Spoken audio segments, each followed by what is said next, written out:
Kulaq susar, gözler danışar, mənim hisslərim tək ona alışar. Götür ürəyimi olsun sənin, mən düşündüyündən bərinəm.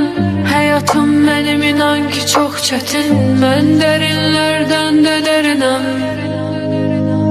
Vurdum qoxumu çəkməyə, qulağım səsini dinləməyə var.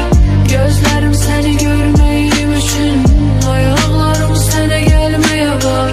Vurdum qoxumu çəkməyə, qulağım səsini dinləməyə var. Gözlərim səni görməyim üçün, ayaqlarım sənə gəlməyə var.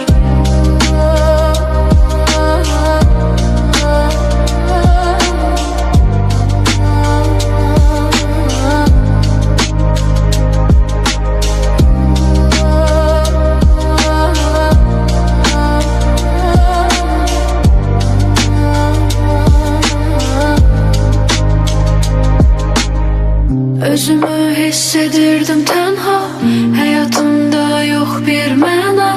Düşünmürdüm hissləri əsla, həmin an sən gəldin. Onu görəndə anladım artıq, mənim də bədənimdə bir ürək var. İstəyim var, arzularım var, onu görməyə rüyalarım var. Burnum qoxumu çəkməyə, qulağım səsini dinləməyə var. Gözlərim səni görmür.